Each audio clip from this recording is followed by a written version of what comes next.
Berkaitan dengan Wakil Kepala BGN yang baru saja mengakui kesalahan dari keracunan siswa yang sebanyak 4.711 sudah menjadi korban dari keracunan makan bergizi gratis. Langsung saya tanyakan ke para Managing Editor CNBC Indonesia yang sudah hadir. Kita mulai dari pertanyaan pertama mungkin secara keseluruhan dulu. Kalau dari redaksi sendiri melihat apa yang menjadi masalah dari penerapan MBG ini? Mungkin boleh Bang Iqbal, silakan. Kalau saya lihat tentu dari sisi pengawasan ya. Pengawasan dari BGN yang kita tahu memang BGN ini juga organisasi baru ya, dibentuk di era Presiden Prabowo untuk menangani program makan bergizi gratis.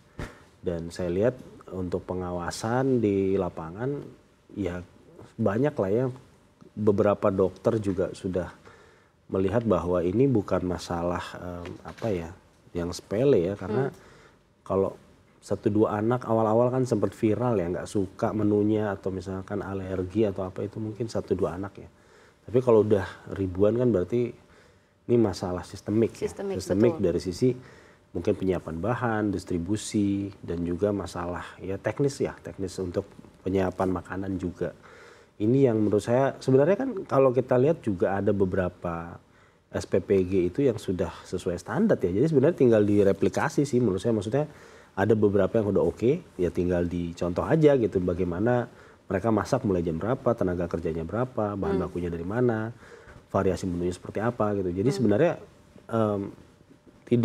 tidak sulit ya semestinya untuk menerapkan itu ya. Tapi kelihatannya kenapa kasusnya makin banyak tadi saya lihat karena makin banyak juga memang target yang dikejar itu 82 juta. Untuk anak-anak dan ibu hamil sampai akhir tahun gitu ya. Sementara penyerapan anggarannya juga. Iya, penyerapan anggaran juga harus dikejar gitu. Jadi saya melihat ini jangan sampai asal jadi ya. Asal selesai programnya, selesai presiden senang gitu. Dan itu kita berharap sih ya tidak seperti itu ya. Tadi kan beliau juga komit untuk memperbaiki ya. Mudah-mudahan tidak ada lagi peristiwa ini sih, keracunan. Ya, tapi kalau kita cermati isi konversinya lebih detail, Ibu Waka BGN ini mengakui bahwa sebenarnya kesalahan ada di SPPG, memang di dapur-dapur begitu. Nah sebenarnya pertanyaan saya adalah wewenang BGN untuk mengatur SPPG ini sejauh apa, dan kalau memang masalahnya ada di SPPG, kira-kira adakah sanksi untuk SPPG yang istilahnya distribusinya, penyajian makanannya tidak baik, apakah BGN punya wewenang untuk memberikan sanksi bagi SPPG tersebut begitu? Mungkin boleh dijawab Kang Hendra.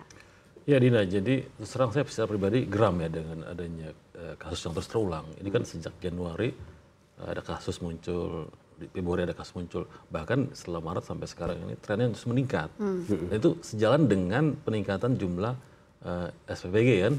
Artinya memang betul ada analisa bahwa ini karena terkait dengan SPPG makin bermunculan yang baru-baru yang mungkin masih belajar gitu. Namun saya pikir kalau kita memang punya visi untuk membangun investasi masa depan buat anak muda kita, anak remaja kita ke depan, ini kalau udah masalah keselamatan nyawa itu zero tolerance itu. Jadi kalau ada SPPG yang memang diketemukan ada kasus, udah sekalian tutup aja sekalian. Jadi biar nanti SPPG yang baru itu mikir-mikir untuk macam-macam. Dan ya sebenarnya SPPG kita nggak boleh tutup mata ya. Banyak loh laporan juga kalau kita lihat di komentar-komentar netizen juga banyak yang bilang bahwa pemilihan atau penunjukan tender SPPG ini juga tidak fair, nepotisme dan lain sebagainya. Memang kalau kita lihat buka websitenya ada namanya mitra BGN gitu, silakan daftar segala macam secara formal itu. Tapi kita nggak tahu ya di balik itu. Ya itu yang perlu lah, makanya perlu transparansi gitu. Jadi jangan hanya nanti MBG ini jadi cuma para elit untuk mendapatkan keuntungan. Bayangin aja, satu porsi itu kan dapat keuntungan 2.000 taruhlah ya. Kalau satu SPPG itu misalnya minimal bikin mungkin 3.000 porsi sehari, dikali 2.000 sehari berapa tuh? Ya makanya itu dikhawatirkan, bahkan katanya dilaporkan banyak jadi banjakan gitu. Ya itulah yang saya pikir memang harus benar-benar dilakukan investigasi menyeluruh ini. Ya kalau perlu Pak Prabowo nanti pulang dari luar negeri, dari Belanda, segera melakukan tindakan tegas gitu. Biar clear. Bahkan mungkin kepala BGN juga udah minta nunggu arahan dari Pak Prabowo kan. Nah segera saya pikir. Karena keterbatasan waktu langsung saja to the point. Sebenarnya kan sudah banyak nih keluhan, kemudian ada juga pihak yang meminta bahwa MBG lebih baik dihentikan sementara begitu. Nah kalau dari redaksi sendiri apakah setuju dengan hal ini, atau sebenarnya kalau dari redaksi melihat ada sistem yang lebih baik, misalnya ada ide-ide seperti ya udah kalau gitu yang disajikan makanan yang sudah jadi saja, yang ultra processed food, yang sudah lebih jelas begitu sampai ke meja makan itu kondisinya demikian gitu. Atau mungkin misalnya lewat voucher yang lebih terkontrol, bisa dicatat, bisa dipantau begitu. Kira-kira kalau dari redaksi gimana? Dihentikinkah atau sistemnya yang diganti? Kalau Mungkin saya pribadi sih dievaluasi ya, jadi dihentikan untuk sementara ya, itu saya setuju sih. Misalkan kemarin Pak Kepala BGN juga sudah bilang 14 hari kan untuk setiap SPPG. Karena kita juga nggak bisa menutup mata bahwa ada SPPG yang udah berjalan dan baik-baik saja gitu kan. Tapi yang untuk yang bermasalah ini, kalau memang dia tidak ada pengalaman segala macam ya memang lebih baik ya diganti saja gitu. Saya rasa juga banyak kok mitra-mitra yang capable gitu. Ya, yang lebih kredibel dan bisa memastikan misalkan oke, budget proposisi 10.000 ya oke, bisa dapat susu, lauk dan seterusnya gitu yang sesuai dengan standar gizi. Jadi ini nggak bisa main-main ya, karena satu keracunan anak aja itu udah banyak. Dan yang saya ingat kemarin kata Gubernur Jawa Barat itu traumanya sebenarnya. Itu iya, yang betul, setuju. Karena ke depan program ini kan seterusnya nih abadi kan.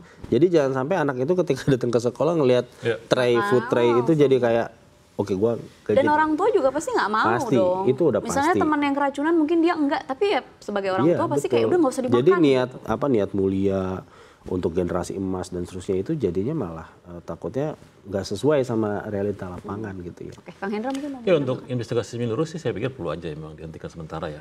Cuma saya udah berpikir bagi SPG yang memang ada temuan kasus zero toleran, tutup aja langsung. Karena sekarang ini ada antrian cuma 1.000 calon mitra SPG. Kalau seandainya itu kita nggak tegas sejak awal, mereka tuh nanti mikir bisa main-main gitu loh.